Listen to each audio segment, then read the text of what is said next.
Célébrons Jésus, célébrons l'agneau de Dieu, célébrons le Christ, célébrons le Fils de Dieu, célébrons la semence divine, célébrons celui qui était dans le sein du Père, célébrons celui qui est mort pour nous à la croix, célébrons le Christ ce soir, célébrons-le, élevons-le ce soir, manifestons la joie ce soir, acclamons pour le Christ, acclamons-le, rendons-lui grâce. Merci Jésus, merci l'agneau de Dieu, merci parce que tu nous as rétablis, merci parce que tu nous as redonné notre dignité que nous avions perdue à cause du péché. Nous t'acclamons le Christ parce que tu es l'unique et le véritable. Tu es Dieu, tu es saint, tu es le roi des rois, tu es le Seigneur des seigneurs, l'agneau de Dieu, le Dieu tout-puissant, le Narcisse de Saran. Il n'y a pas un homme qui a pu sauver l'humanité. Il n'y a pas eu une entité qui a pu sauver l'homme. L'homme qui est créé à l'image de Dieu et selon la ressemblance de Dieu. Il n'y a pas une création qui a l'image de Dieu et la ressemblance de Dieu. Bien-aimé dans le Seigneur, j'aimerais que ce soir tu réalises, que tu prennes conscience de ton identité, n'est-ce pas, en Christ. Je suis dans la joie, vraiment, vraiment dans la joie de vous retrouver ce soir. Nous allons continuer notre thème que nous avons, n'est-ce pas, entamé la semaine passée, marcher en nouveauté de vie. Je vais juste faire une courte prière avant de commencer notre deuxième partie de cette thématique. Père, nous sommes reconnaissants encore ce soir, reconnaissants pour ton amour, reconnaissants pour tes bontés que tu renouvelles chaque matin. Merci pour la vie, le mouvement et l'être. Merci pour ta fidélité. Merci parce que lorsque nous étions encore pécheurs, Christ est mort pour nous à la croix. Merci parce que tu nous as gardés, tu nous as aimés. Ton amour n'a pas changé et ne changera jamais. Merci pour cette semaine. Merci pour ce soir. Merci pour ton règne dans nos vies. Merci parce que tu n'as pas choisi régner, habiter ailleurs. Tu as choisi de régner, d'habiter en nous. Merci pour le sang de Jésus qui a été versé pour nous à la croix, qui nous a réconciliés avec le Père, qui a ouvert le chemin, qui nous a réconciliés avec Dieu. Merci pour ta fidélité, pour ton règne à jamais. Merci de nous avoir révélé le Père. Merci de nous avoir fait connaître en profondeur ton amour ici-bas. Merci Jésus. Merci de transformer notre être intérieur.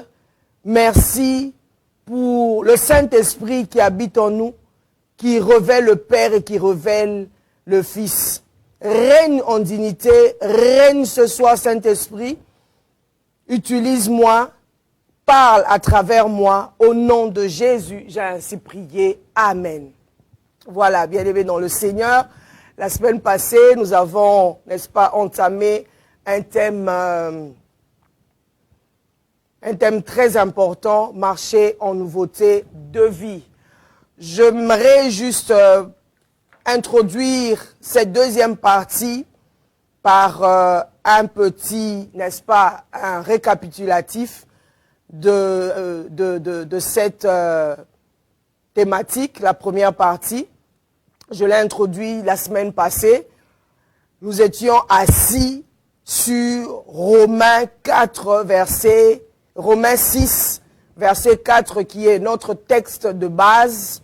Je vais lire au nom de Jésus. La Bible déclare ceci dans Romains 6, verset 4.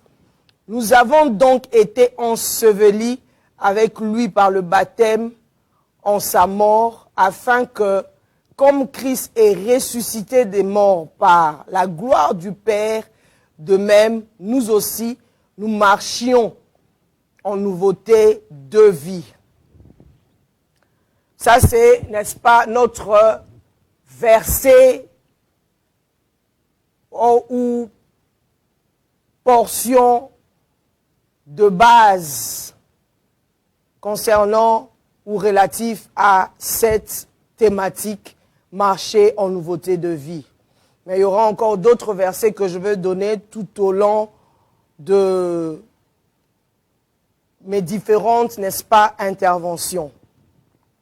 J'ai premièrement défini, n'est-ce pas, c'est quoi marcher en nouveauté de vie pour une bonne compréhension de ce thème. J'ai défini marcher en nouveauté de vie comme étant, c'est simplement vivre comme quelqu'un qui a été relevé d'entre les morts, spirituellement parlant.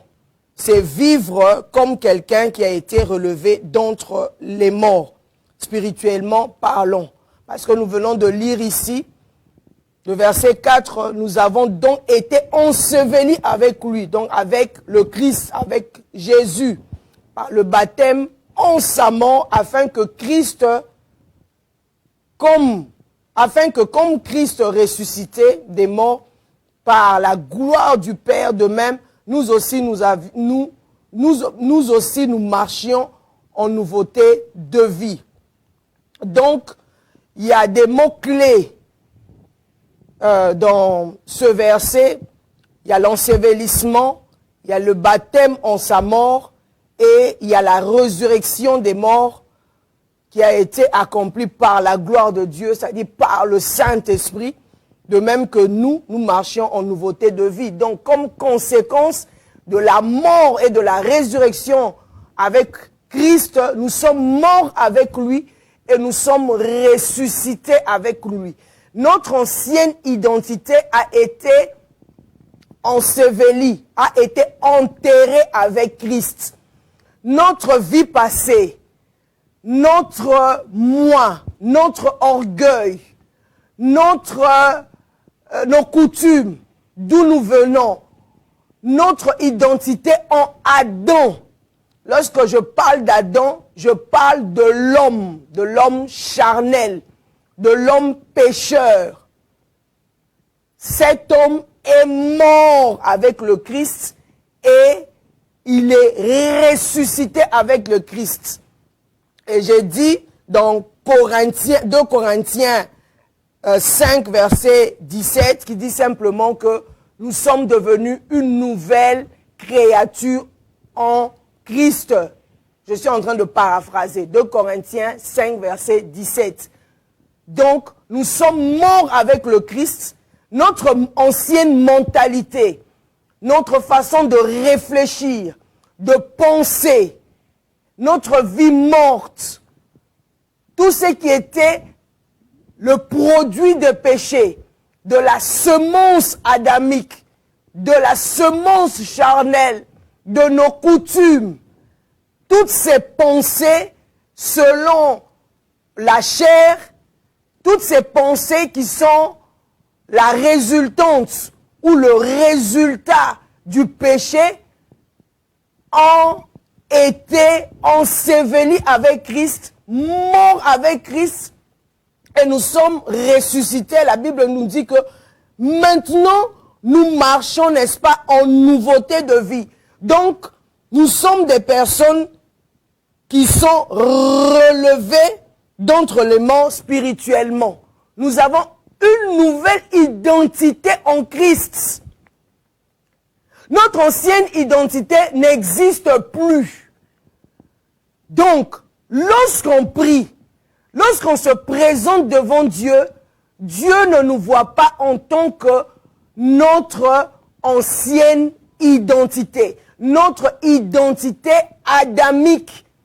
lorsque nous prions, celui qui est assis sur le trône, le Christ, parce que nous sommes ressuscités avec lui, nous avons la mentalité de Christ, nous devons avoir les pensées qu'avait le Christ.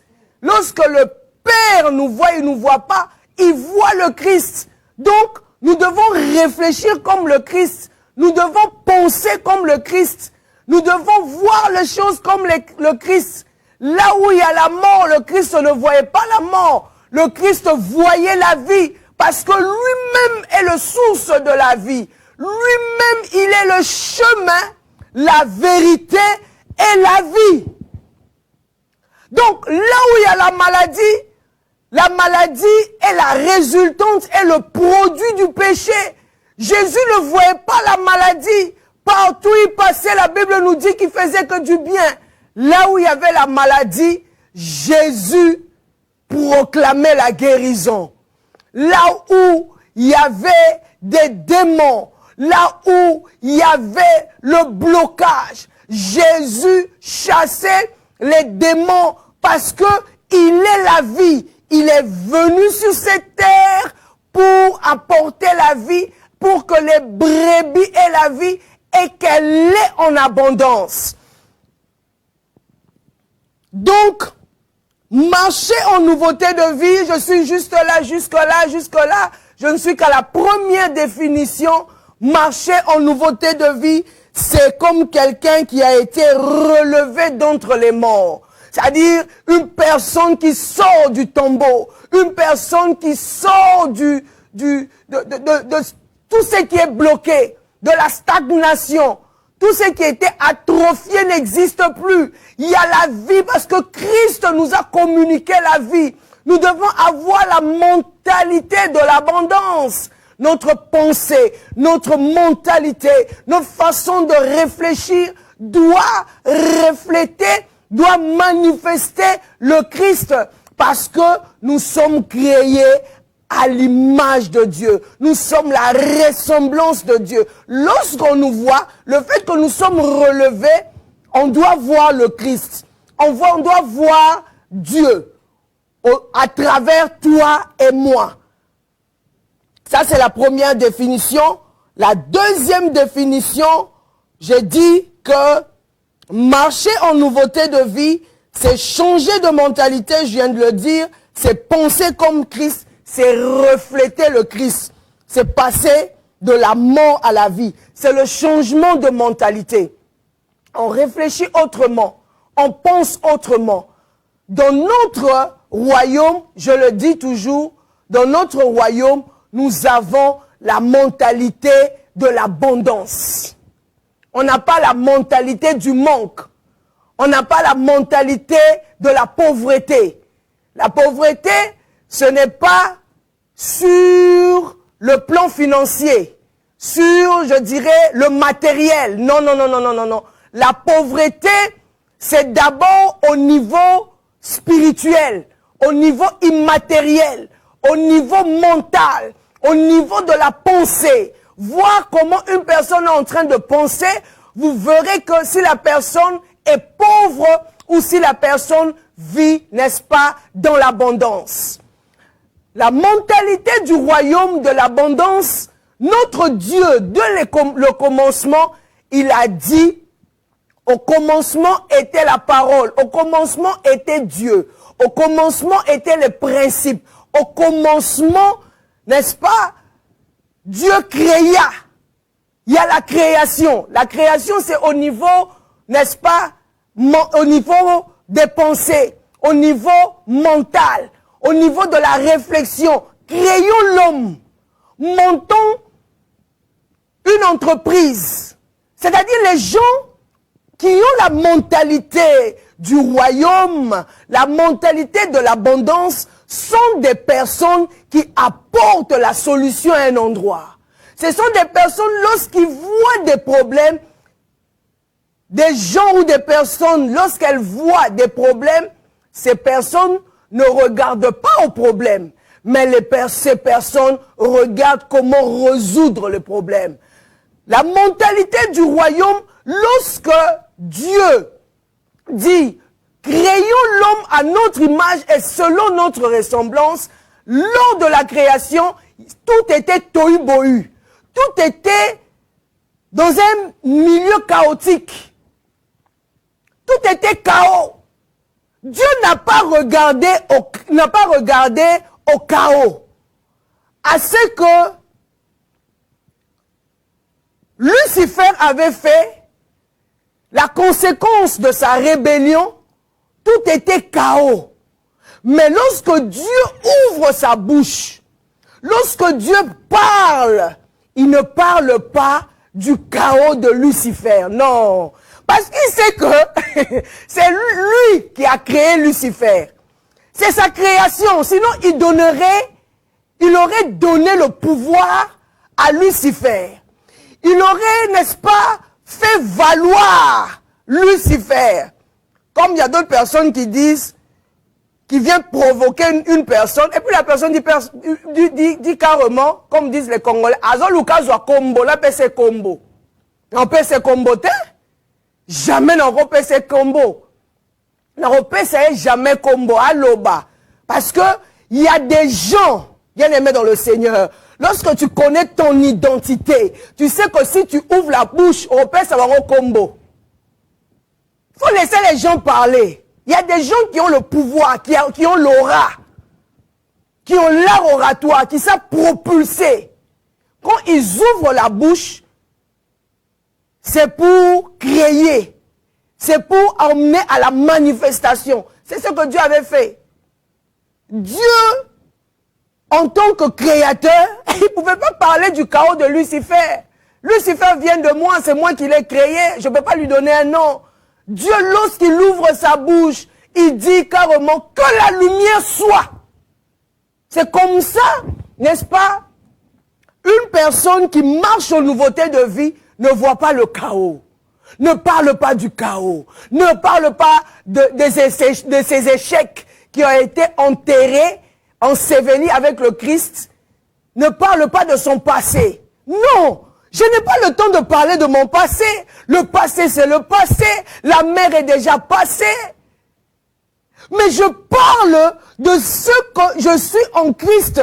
Je suis dans l'abondance. Dieu lui-même, le Père, le Créateur, lorsqu'il a vu le chaos, le tohu-bohu, il a ouvert sa bouche, il a dit que la lumière soit.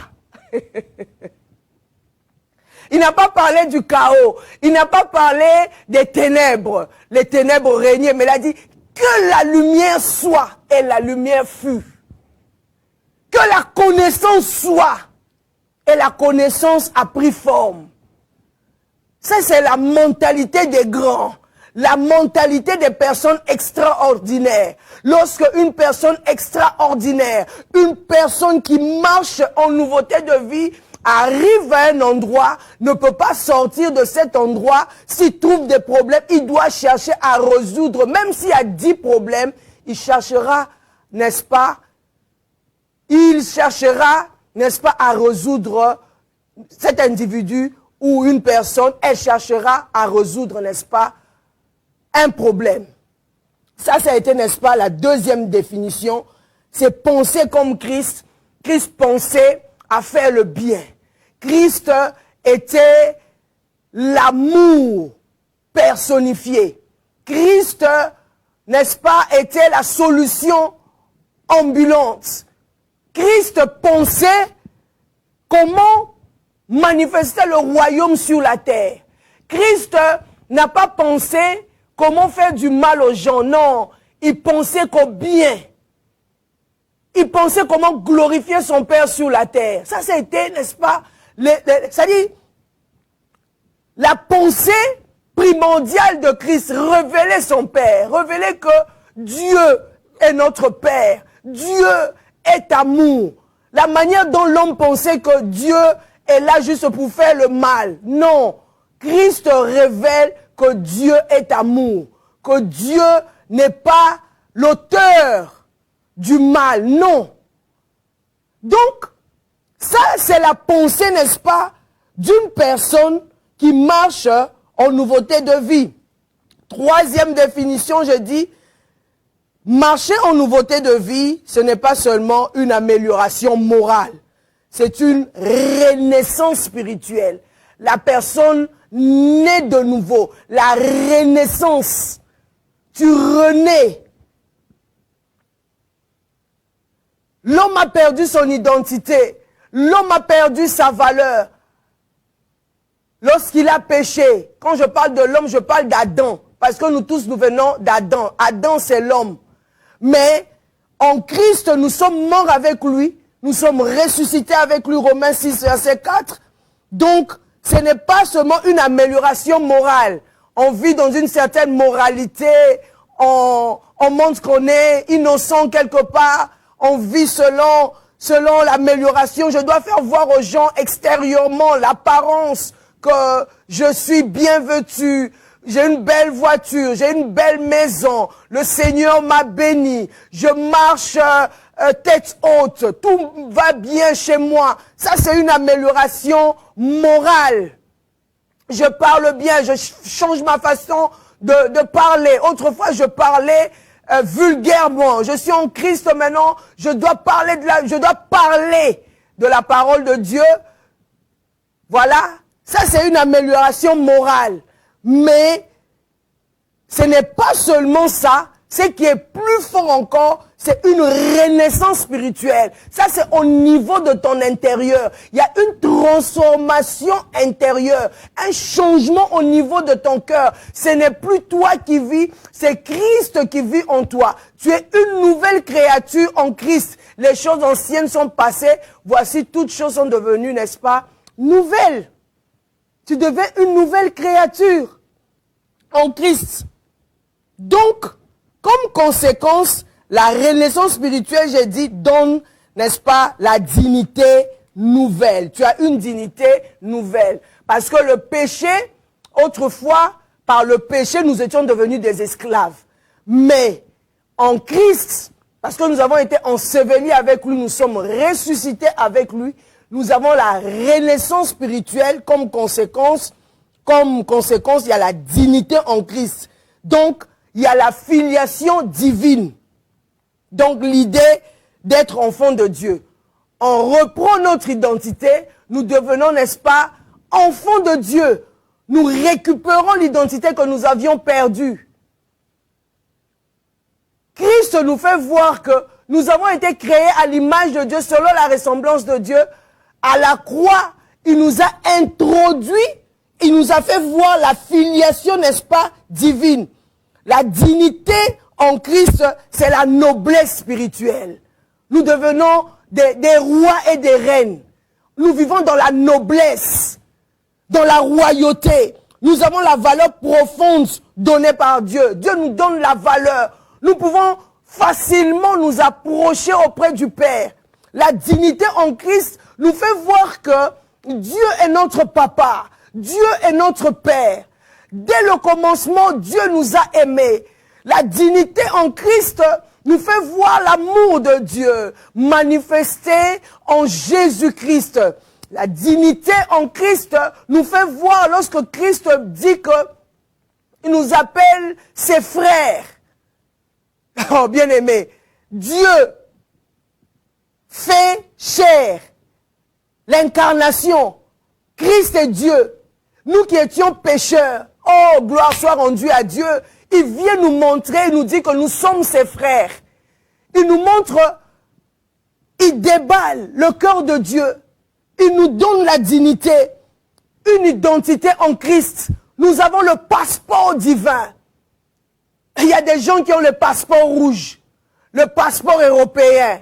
Moi-même, j'ai un passeport européen. Ça, c'est humain. Je partirai un jour. Ce passeport restera sur cette terre des hommes. Mais j'ai un passeport éternel.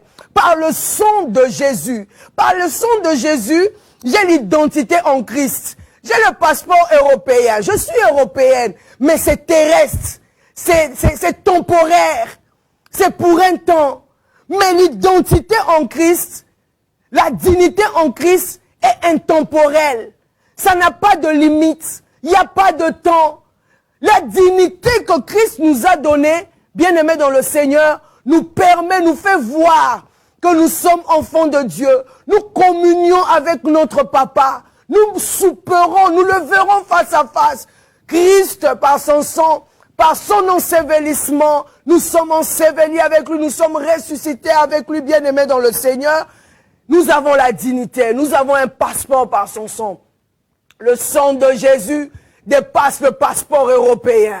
Le sang de Jésus dépasse le passeport bleu américain. Le sang de Jésus, c'est un passeport intemporel. Nous avons accès auprès du Père. Le sang de Jésus est un passeport qui nous met en communion avec notre Papa, nous fait découvrir que Dieu est notre Papa. Nous avons ce passeport, le passeport intemporel, qui dépasse tous les passeports du monde. Nous n'avons pas besoin de visa ou de quoi que ce soit. Le sang de Jésus nous a donné la dignité en Christ. Le sang de Jésus nous a donné la valeur sacrée de la personne. Le sang de Jésus nous a donné la valeur en Dieu, la valeur devant Dieu.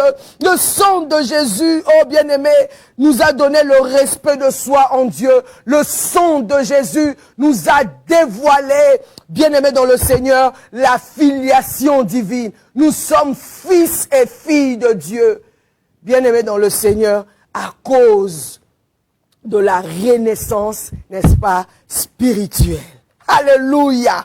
Nous bénissons le Seigneur pour ça, parce que nous sommes dignes. Nous avons la valeur, une valeur que personne ne peut effacer, une valeur que personne ne peut ôter. On peut ôter, bien-aimé dans le Seigneur, les choses périssables, les choses temporelles.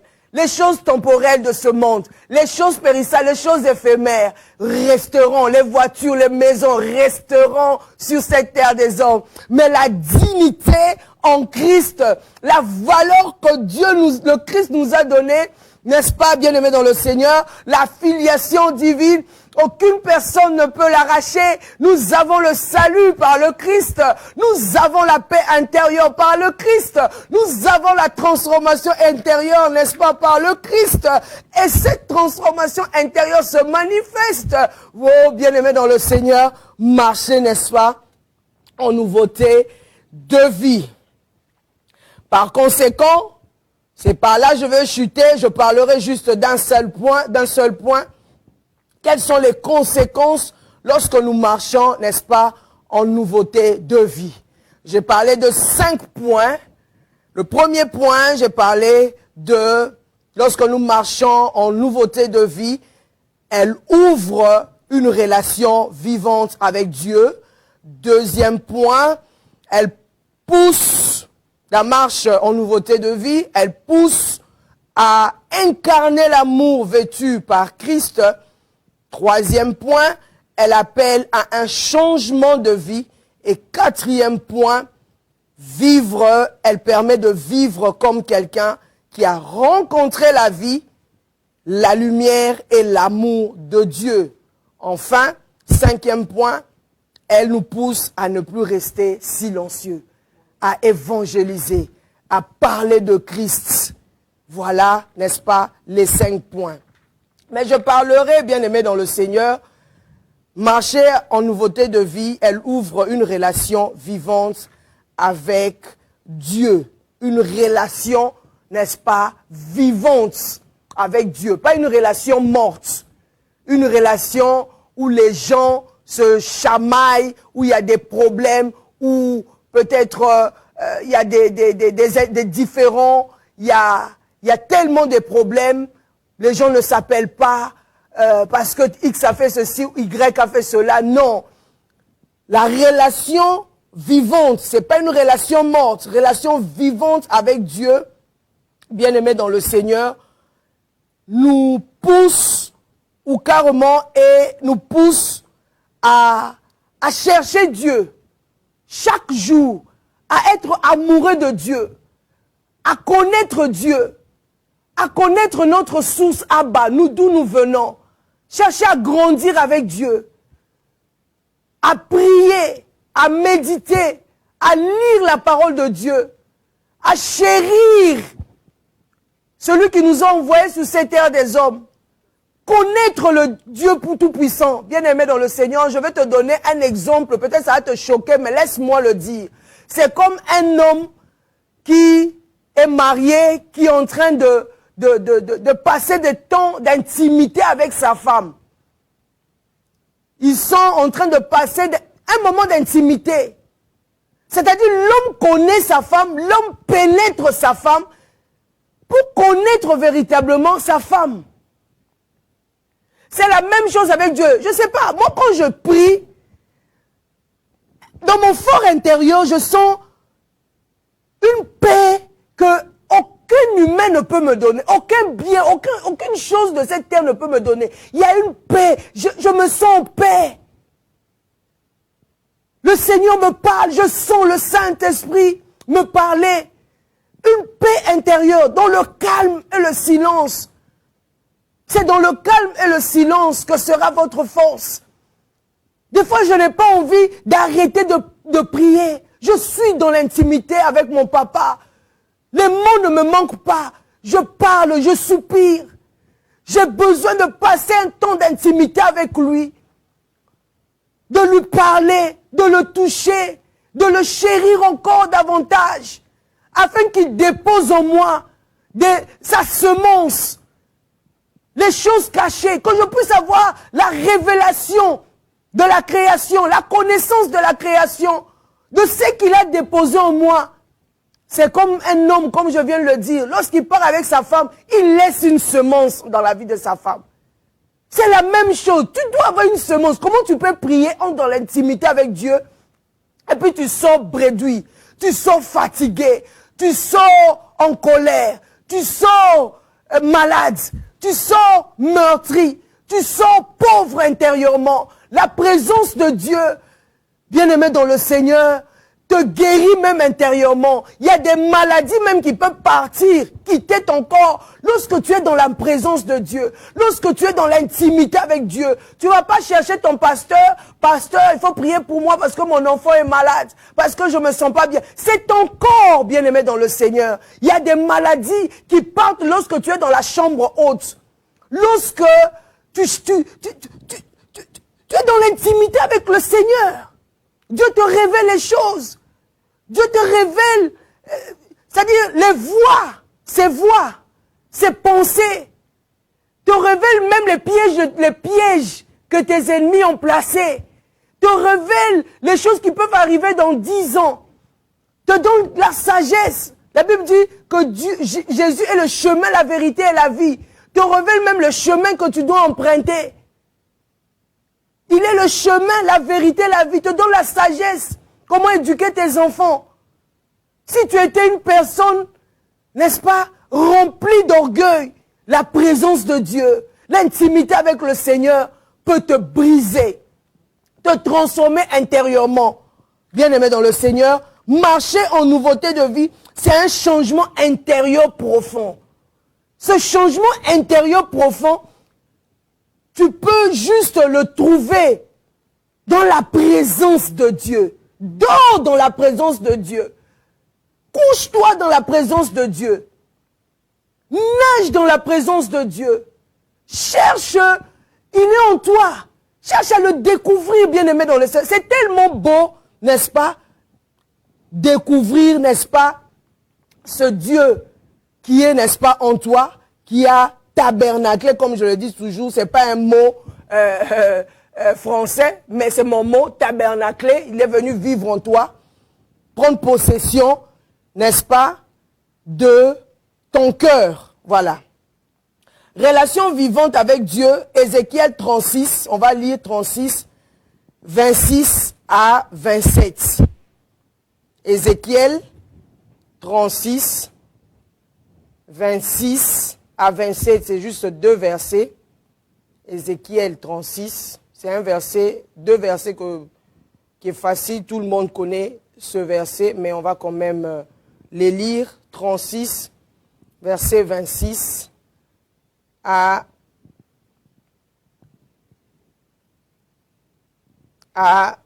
26 à 22. Voilà. La Bible dit ceci. Je vous donnerai un cœur nouveau et je mettrai en vous un esprit nouveau. J'ôterai de votre corps le cœur de pierre et je vous donnerai un cœur de chair. Je mettrai mon esprit en vous et je ferai en sorte que vous puissiez, vous suiviez mes ordonnances et que vous observiez et pratiquiez mes lois. Je vous donnerai, n'est-ce pas, un cœur nouveau. Il y a déjà l'opération divine. Tout se passe au niveau du cœur. La Bible dit, là où est ton cœur, là où est ton trésor. Dieu a besoin de notre cœur. La relation vivante avec Dieu se passe au niveau du cœur. C'est le centre de gravité de l'homme qui relie l'homme avec Dieu. C'est le cœur. Ce n'est pas le cœur biologique, pas le cœur biologique, non. Le corrélaire, non. C'est sur le plan spirituel. Ton esprit, Dieu a besoin de ça. Au niveau de ton cœur, de ton âme. C'est le cœur dont la Bible parle. Dieu a besoin, n'est-ce pas, de ce cœur, de ton âme, de ton intérieur, pour qu'il y ait, n'est-ce pas, une transformation, un changement intérieur en toi. Bien-aimé, la nouveauté de vie conduit à une quête continue de Dieu, une relation en croissance. Une quête continue de Dieu, une relation en croissance. Tu cherches Dieu, en quête de Dieu. Et tu veux grandir avec Dieu, le connaître davantage. C'est au niveau de ton cœur, c'est au niveau de ton esprit. Je veux connaître ce Dieu, je veux connaître ce que Dieu a mis en moi. Le souffle que Dieu a mis en moi. Il a dit, il a formé pour moi des projets de bonheur et non de malheur. Il veut que je prospère à tous égards. Quelle est cette prospérité? La prospérité, c'est au niveau spirituel d'abord, mon intérieur. Le matériel, là, ça vient après. Ça, ce ne sont que des conséquences. Mais l'intérieur, tu dois être riche intérieurement. Tu dois être un homme, une femme sage, une femme riche. Lorsque tu ouvres ta bouche, on sent qu'il y a la richesse qui sont en toi. Comme il y a des gens qui font des projets, qui vendent des projets. Il y a des gens qui savent bien, n'est-ce pas, qui sont allés à l'école pour ça, établir par exemple un business plan, des projets extraordinaires. Mais ces gens-là n'ont pas d'argent. Mais vous vous posez même la question, mais cette personne a eu cette intelligence où? Donc, lorsque on est en quête continue de Dieu, on cherche à avoir une relation en croissance avec Dieu, on grandit spirituellement. Notre intérieur devient riche. Comme Jésus a dit à la femme samaritaine, que d'elle sortiront, n'est-ce pas, de l'eau vive. Il y aura l'abondance en elle. C'est de la même manière, c'est-à-dire qu'une personne qui est en quête de Dieu, qui est en quête de la connaissance de Dieu, les fleuves d'eau vive doivent jaillir d'elle. La vie doit jaillir d'elle. Les solutions doivent sortir d'elle. Son aura doit peser partout où elle part. Cette personne est enviée. Vous verrez certaines personnes qui n'ont rien, qui n'ont même pas, qui sont pas forts matériellement. Mais lorsque vous voyez certaines personnes comme ça, à un endroit, des gens même qui sont tellement riches, envient une personne qui est simple, peut-être même avec les babouches, mais c'est quoi? C'est la lumière, c'est son intérieur. Cette personne est riche intérieurement. Cette personne a la vie. Bien-aimé dans le Seigneur. Donc, il faudrait que nous ayons le premier point, une relation vivante avec Dieu. Nous soyons tout le temps en quête continue de Dieu. Nous devons chercher une relation, n'est-ce pas, en croissance, bien-aimé dans le Seigneur. Et une relation vivante avec Dieu, lorsque une personne est en quête continue de Dieu, cette personne, bien-aimée dans le Seigneur, est transformée de gloire en gloire. C'est un processus vivant, comme 2 Corinthiens 3, verset 8, vous allez le lire chez vous à la maison, ou Colossiens 3, verset 10 aussi. L'homme nouveau se renouvelle selon l'image de celui qui l'a créé. Il y a, n'est-ce pas, le renouvellement. La personne commence à changer. La personne commence à refléter le Christ. Son langage change. Sa manière de voir les choses change. Sa réflexion change. Ses pensées changent. Parce que la personne est en relation vivante, n'est-ce pas, avec Dieu. Ce n'est plus cette personne qui vit, mais c'est le Christ qui vit en elle. Lorsque la personne ouvre la bouche avec sagesse, cherche à instruire, cherche à changer son milieu. Sa vie, c'est le reflet de Christ. Sa vie, bien-aimée dans le Seigneur, c'est, n'est-ce pas, se renouvelle selon l'image de celui qui l'a créé. On ne voit plus la personne, bien-aimé, on voit, n'est-ce pas, le Christ à travers cette personne. On voit la solution. On voit l'amour. On voit la tempérance. On voit la bonté. On voit la bénignité. On voit la miséricorde.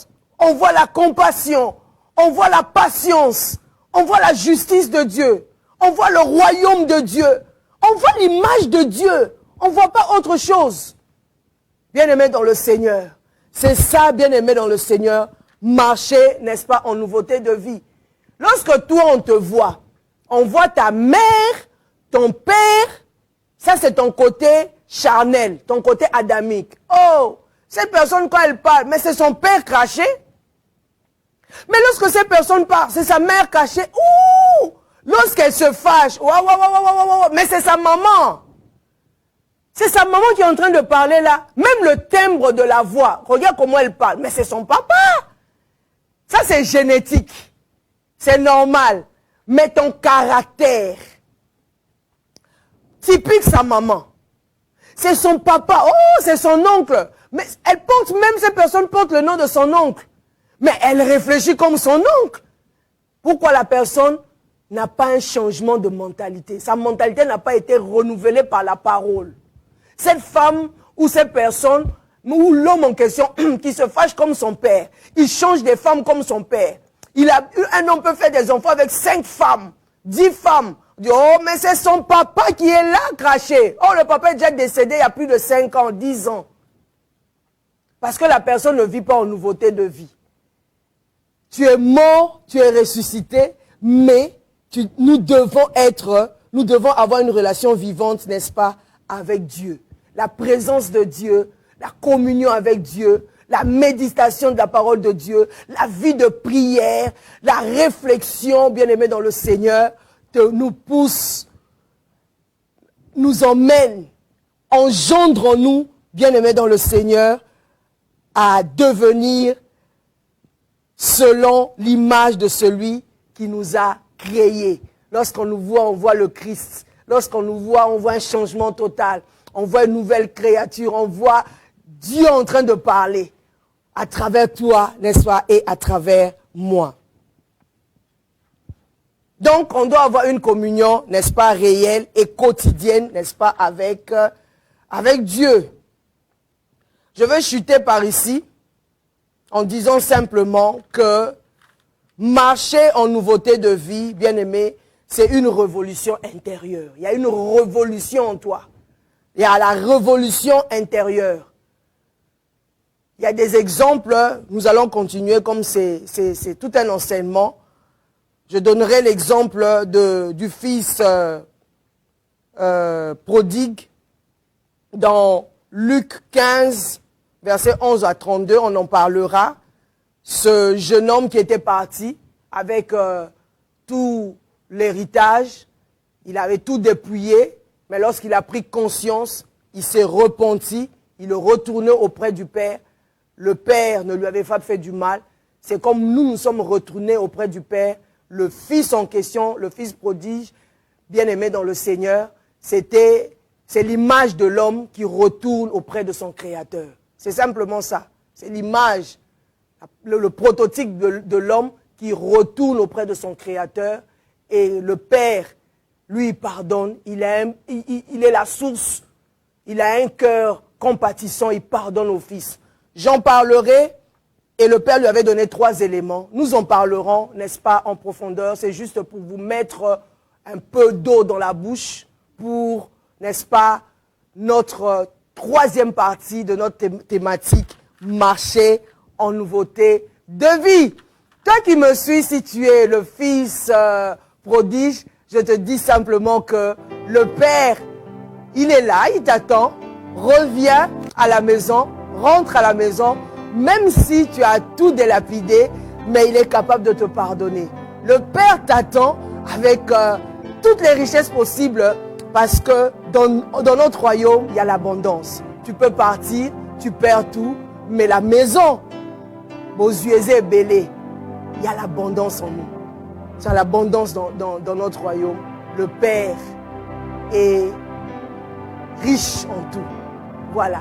Soyez richement bénis ce soir. Que Dieu vous bénisse. Nous nous retrouvons, n'est-ce pas, la semaine prochaine. Et nous continuerons notre thème marcher en nouveauté de vie. Je parlerai, n'est-ce pas, de ce que je viens d'énumérer tout à l'heure. Soyez bénis, soyez richement bénis. Je vais faire juste une courte prière avant que nous nous séparions au nom de Jésus. Père, je viens te rendre grâce pour ce thème aussi important, aussi riche, marcher en nouveauté de vie. Nous sommes reconnaissants parce que tu nous as pas laissés orphelins, tu nous as envoyé le Saint-Esprit. Mais avant que le Saint-Esprit habite en nous, il fallait qu'il puisse avoir, bien aimé dans le Seigneur, Père, au nom de Jésus, un rétablissement qui puisse avoir le chemin, un chemin vivant. Christ est mort pour nous à la croix. Le chemin était ouvert. Merci parce que nous sommes morts et nous sommes ressuscités avec le Christ. Nous marchons en nouveauté de vie. Merci Père parce que nous sommes passés de la mort à la vie. Merci parce que marcher en nouveauté de vie, tu as ouvert une relation vivante. Tu nous as ouvert une relation vivante avec toi. Laisse que nous croissions avec toi. Nous nous approchions avec toi dans l'intimité. Que notre mentalité change. Notre façon de penser change. Que nous pensions comme le Christ. Que nous reflétions le Christ. Que nous soyons véritablement ton image. Lorsque le monde nous voit. Lorsque les démons se lèvent. Lorsque les entités se lèvent pour venir nous attaquer. Ils verront le Christ, ils ne pourront pas nous attaquer. Parce que nous te reflétons. Nous sommes ton image. Aucune image de Dieu ne peut être détruite. Père, au nom de Jésus, que ton huile luise notre être intérieur. Que nous ne séchions pas, que nous soyons remplis du Saint-Esprit afin que nos vies soient le reflet réel, total de Christ. Que cette soirée soit bénie, le reste de la semaine soit béni. Père, merci encore pour la semaine prochaine. Bénis la radio-télé La Foi en Jésus, le visionnaire. Bénis aussi mon époux. Bénis tous les fils du royaume, toutes les personnes qui nous ont suivis durant cette émission. Paix et grâce chez vous. J'ai ainsi prié au nom de Jésus. Amen. Soyez bénis, soyez richement bénis. Je vous aime. Shalom à vous. Paix et grâce encore. Bye bye. Abondance chez vous.